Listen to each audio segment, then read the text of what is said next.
Even the Verstappen family was surprised with Perez staying. Before leaving the Belgian Grand Prix, both Red Bull team boss Christian Horner and Red Bull chief advisor Helmut Marko made clear statements. Perez is gone. Max Verstappen will get a new teammate at the first race, after the summer break at his home race in Zandvoort. That was the united word following the Mexican's yet another disastrous race in Spa, which was viewed as Perez's final opportunity to establish himself. Verstappen and Comso were even more startled when they learnt of the Red Bull decision-maker's 180-degree shift on Monday evening.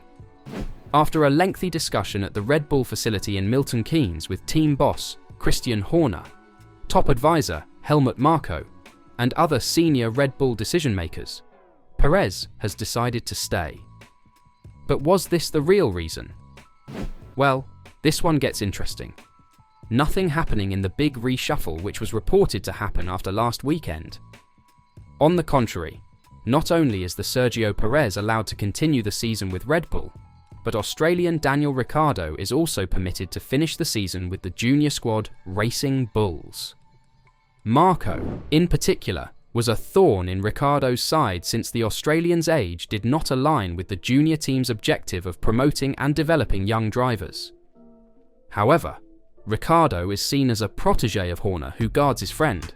Regarding the Red Bull situation, he said, "Perez is staying. We want to get him back to his old form. Ricciardo is staying too. Nothing will change." He did not wish to elaborate on the reasoning. Behind the scenes, Formula One rights holder Liberty Media lobbied Red Bull to reconsider Perez's firing. They predicted a significant loss in income at the Mexican Grand Prix on October 27th without national star Perez. But Marko warned that the cards will be reshuffled for 2025. This implies that the rearrangement announced during the summer break has been delayed until the end of the year. Everything is still conceivable in 2025. Perez can remain, but he may also be replaced. But why would Red Bull even accept a nudge from Liberty Media when their championship is at stake? I'm sure we'll hear some more about this during the summer break, because this all sounds a bit fishy. What are your thoughts on that? Could Liberty really interfere with Red Bull's decision? And would the Mexican GP really have felt the effect of Perez not being there? Nevertheless, the auditioning for a Red Bull seat goes on as today. Red Bull will let Australian Daniel Ricciardo and young New Zealander Liam Lawson to drive on a film day. 200 kilometers is permissible with a current car. The lap timings will be compared and analysed. Ricciardo said it's a crucial test. "There's a lot at stake for me, but I'm in good spirits." This means that if he convincingly outperforms Lawson, he might be in pole position to follow up Perez at Red Bull in 2025. Lawson must maintain his position, first and foremost, by recommending himself as a potential replacement for Perez. Second, acquire a cockpit for 2025, even if it's with VCARB. One thing is certain, despite their recent commitment to their drivers, Red Bull senior advisor Helmut Marko hinted to reshuffled cards at their teams for the upcoming season. The cards will be reshuffled again for 2025. It will be interesting to see who Red Bull decide to put in their cars for 2025. Verstappen and Tsunoda seem to be the only drivers we'll be certain to see next year. The other two spots are fully up for grabs. So, after weeks of rumours and every sign that Red Bull had run out of patience with Sergio Perez, the team's decision to continue with him after the Formula One summer break stunned many. But why? After all, only a few weeks ago, Red Bull team boss Christian Horner stated that Perez's non-scoring streak was unsustainable for the constructors' title ambitions. Then, this weekend, just when Perez looked to have done no harm by starting on the first row in Belgium, he was chastised by Red Bull racing advisor Helmut Marko after his form collapsed in the race as he drifted behind. Marko's statements looked to signal the end of the road, as McLaren's threat in the constructors' title grew and there was little evidence of the podium finishing form that Red Bull so desperately needed. However, when Horner and Marko met to discuss matters at Red Bull's Milton Keynes facility on Monday, their conclusion was in the opposite way.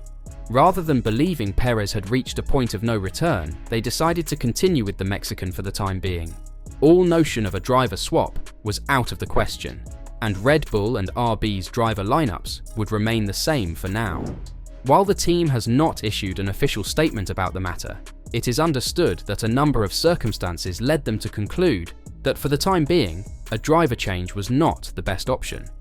Among them was the fact that, while Perez's present record is not great, he has only collected 28 points since the start of the European part at the Emilia-Romagna Grand Prix. There is no apparent option bursting through the door as a no-brainer successor. It is one thing for a team to admit that there is an issue with its present driver. It is quite another to devise a new solution that is certain to be better.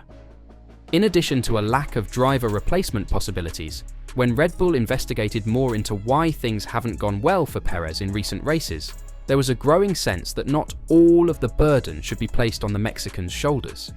It is known that one of the conclusions of Horner and Marko's conversations was that if Red Bull could discover methods to offer Perez more of what he required from his car, it would be a better way to generate results than bringing in someone new. Horner's tone in particular stood out on Sunday in Belgium, when he argued that greater assistance for Perez was required rather than ripping the rug from under his feet. What's frustrating for everybody is Checo struggling because nobody wants to see him struggle, he said. Everybody wants to see him succeed. The team has been and is right behind him. Everybody wants to see him succeed because it hurts seeing him in the situation that he is in.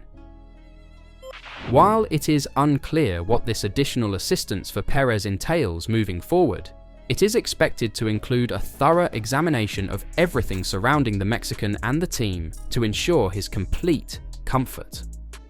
Another issue to consider was the way the calendar unfolded following the summer break, which moved things in Perez's benefit. It is thought that, as part of Horner's talk to the team factory on Monday about Perez's stay, he mentioned that the coming races are those in which he has excelled in the past. Thus, they provide an excellent chance to evaluate if adjustments made around him have an impact. The following racing series features some of his greatest results from last year. There's Italy, second last season, and Baku, win in 2023, and he finished 4th in Zandvoort.